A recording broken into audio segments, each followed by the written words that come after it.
o maior poder que nós temos na nossa vida para transformá-la em algo totalmente diferente é o poder da oração. Talvez você pode estar falando assim, mas será que uma oração faz tanto efeito? Sim. Hoje eu quero relatar para você a história de Daniel, um homem levado escravo para a Babilônia pelo rei Nabucodonosor, mas mesmo lá, como escravo, ele se manteve fiel a Deus e aos seus princípios, e ele orava 3 vezes ao dia. Você acha que aquele homem não tinha situações de perigo? Mesmo assim, ele tirava um tempo para comunhão com Deus. E se você for ler todo o livro de Daniel, toda vez que algum rei, seja o rei Dário, Nabucodonosor, passou por uma situação de aflição, de calamidade, a quem eles recorriam? A Daniel. Talvez a sua vida está um caos, você não consegue, sabe, ter êxito nos seus negócios, porque você consulta todo mundo. Você liga para um, liga para outro, pergunta o que você deve fazer, mas você não faz o que é mais importante, que é dobrar os teus joelhos e conversar diretamente com aquele que tem, sabe, o poder de mudar a tua história, aquele que já está lá no seu futuro, que sabe que a decisão que você tomar hoje, como que vai afetar o teu futuro. Por isso que Daniel, por mais que ele tivesse como escravo, aprisionado na Babilônia, mesmo assim ele orava todos os dias ao Senhor. Tanto que quando o rei Nabucodonosor criou uma lei na intenção de proibir qualquer pessoa que se dirigisse a um outro Deus que não fosse a ele, seria punido na cova dos leões. Você acha que Daniel teve medo? Só quem é íntimo de Deus consegue enfrentar qualquer tipo de situação e não recuar diante de uma ameaça. Diz que os inimigos de Daniel usaram esse recurso que Daniel fazia todo dia de oração contra ele mesmo. E não levar até o rei Nabucodonosor que Daniel se prostrava 3 vezes ao dia ao Deus dele. E com isso, a ira do rei se estendeu tão grande a ponto dele pegar Daniel e jogar na cova dos leões. Só que eles não sabiam que quando você tira um tempo da tua vida para ter comunhão com Deus, para se dedicar em oração, ainda que o inimigo prepare a pior armadilha para a tua vida, que ele tente criar situações para te destruir, o próprio Deus não vai permitir. E Daniel realmente passou a noite inteira na cova dos leões. Porém, ele saiu de lá ileso. Quando eu confio os meus anseios, os meus medos e tudo que eu tenho de dúvida do amanhã nas mãos daquele que me criou, ainda que se levante a pior coisa da minha vida, é poderoso para ir à minha frente e repreender qualquer mal. Eles que tentaram destruir foram jogados na cova dos leões. Só que, coitados, eles não tinham intimidade que Daniel tinha com Deus. Antes de chegar ao fundo do poço, os leões já o devoraram. Assim, mas eu oro, eu sinto uma oração vazia. Não, meu querido. A oração é o acesso que você tem ao trono de Deus, ao coração do teu Pai. Sabe que muitas das vezes a sua oração não é respondida? Ou talvez você acha que a sua oração não teve efeito? Porque a oração não é monólogo. Não é só você que fala. A oração precisa de um tempo. Você coloca diante de Deus os seus anseios, as suas aflições, e aí você dá um tempo. Você fica em silêncio para esperar o próprio Deus te responder. Então, muitas pessoas chegam na presença do Senhor, ora, ora, fala milhões de palavras e não dá nem tempo do Espírito Santo responder. É simplesmente levanta e sai. Quando nós entramos num propósito de estarmos diante de Deus, é um diálogo como se você estivesse falando com um amigo. É uma conversa. Você fala, aguarda ele responder, ele fala, você responde, e é assim que é o momento diário que nós temos com o nosso Deus. Você imagina seu esposo, sua esposa, ou até um amigo, chega diante de você, começa a despejar tudo que tem para falar com você, e quando você vai responder, ele simplesmente se levanta e vai. Talvez é isso que está acontecendo na sua oração. Você não dá tempo do próprio Deus responder e falar o teu coração. Eu gosto muito de uma passagem que está em Jeremias 33, quando ele diz assim: clamas a mim e responder-te-ei, anunciar-te-ei coisas grandes e ocultas que você não sabe. Você tem noção de quantas coisas o Senhor quer te revelar através da oração? Propósitos que ele tem na tua vida, ideias que ele quer te dar, sabe? Discernimento, afastamento de algumas pessoas. Só que a Bíblia é bem clara. Eu tenho que clamar, eu tenho que levar até ele a minha oração, a minha petição, sabe? Tirar um tempo, me afastar de tudo, de todos, entrar no meu quarto, dobrar os meus joelhos e clamar a Ele.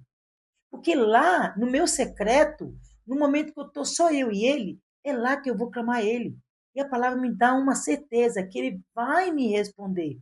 E não só a resposta virá, mas Ele irá me dizer, e Ele irá me dar discernimento de coisas grandes que Ele tem para me entregar. Talvez com os meus olhos naturais eu não esteja enxergando.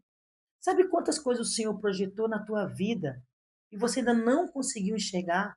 Porque você não tirou realmente um tempo de comunhão com Ele. E oração, eu digo que é como fosse a oração, eu digo que é como o ar que você respira. Se lhe faltar ar, você morre. E se você não tem esse tempo de comunhão com Deus durante a oração, a sua vida espiritual morre. Porque é ali, na comunhão com Ele, que a sua fé vai ser renovada, que os teus pensamentos vão ser alinhados ao propósito de Deus, que o seu coração vai se encher de esperança, de alegria. Olha a importância que uma oração tem na vida de uma pessoa.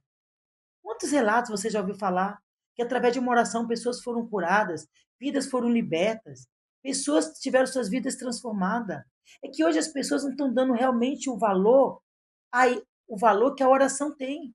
A Bíblia diz também que Davi era um homem que orava o dia inteiro. Ele estava ali cuidando de ovelhas, mas se você vê os salmos, é sempre Davi fazendo orações ao Senhor.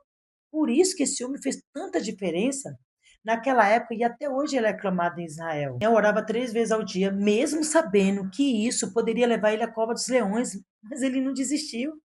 Ele jamais, por mais ameaça que ele sofresse, ele jamais deixaria de ter a comunhão com Deus dele. E foi exatamente essa fidelidade que ele tinha com Deus que o livrou do perigo na cova dos leões. Quantas coisas o Senhor quer te livrar?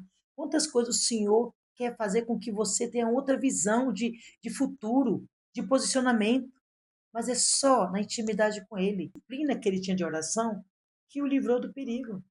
Sabe? Quando eu estou alinhado com Cristo, não tem ninguém que possa me tocar. Não tem mal que possa vir sobre a minha vida, porque eu sei que eu estou blindado de Deus. Mas hoje, quem você é no mundo espiritual? Quando você tenta expulsar o demônio da tua vida, qual é a frase que o diabo diz para você? Ah, você eu conheço, porque eu vejo suas orações. Ou talvez ele esteja olhando para a tua vida agora e falando: esse aí eu destruo rapidinho. Ele não tem nem comunhão com Deus que ele diz que serve. Como que eu quero viver um dia no céu, morar a eternidade com Cristo, se aqui na terra eu não tenho nem tempo para me dedicar a Ele? Se você perguntar a qualquer pessoa se ela quer ir para o inferno ou para o céu, ela vai dizer, lógico que eu quero ir para o céu. Mas pergunta quanto tempo ela separa do dia dela para estar em comunhão com aquela pessoa que ela quer morar. Agora, é a mesma coisa de um homem. Você imagina uma pessoa dizer assim, eu quero casar com fulano, mas porém ele não tira um tempo de qualidade com aquela mulher. Você acha realmente que durante o casamento ele vai ter tempo para essa esposa? Eu acho que não. Se ele não fez durante o namoro, dentro do casamento, ainda mais que a vida é uma rotina, que ele não vai ter tempo mesmo. Assim é você com Deus. Se você não tem tempo para Deus aqui agora, como que você quer passar a eternidade ao lado dele? Você quer aceitar esse desafio? Escreva aqui nos comentários. A partir de hoje, a oração vai ser um hábito na minha vida. E faça disso realmente, sabe? Um mover na tua vida. Antes de você pegar o celular, responder pessoas, fale com a pessoa mais importante da tua vida, que é o teu Criador. Aí você pode me dizer assim, ah, mas eu já faço esse propósito todo dia, eu tenho um dia devocional com Deus. Devocional é estudo da palavra, mas a oração é a comunhão direta com Ele. Crie o hábito de você orar pelo menos 3 vezes de manhã, pedindo a Deus para te guardar, te dar direcionamento durante o dia. Ao meio-dia, agradecendo, porque já é a metade do dia ele te protegeu, te guardou. E à noite, agradecendo porque você chegou em paz em casa e porque ele te guardou, te livrou de coisas que você nem imagina. A oração é o fruto mais precioso que todo cristão pode degustar durante toda a sua caminhada com Cristo, tá bom? E se você ainda não é inscrito nesse canal, se inscreva, dê uma curtida aí, vamos compartilhar esse vídeo para que mais pessoas possam ter suas vidas transformadas. Eu te aguardo amanhã aqui na continuação desse propósito, 30 dias para mudar a tua vida. E se alguém me perguntar assim, qual é desses dias o propósito mais importante? Eu digo que é a oração. Porque a oração é o que nos alinha à vontade de Deus. Então, é aquilo que nos leva diretamente ao trono do Pai. Tá bom? Que Deus te abençoe, que você tenha um excelente dia e que Deus te proteja e te guarde. e que nasça no teu coração cada dia mais o desejo de viver uma vida em oração. Os joelhos estão dobrados diante de Deus, o inferno não se levanta contra você. Amém? Deus te abençoe. Shalom, Adonai.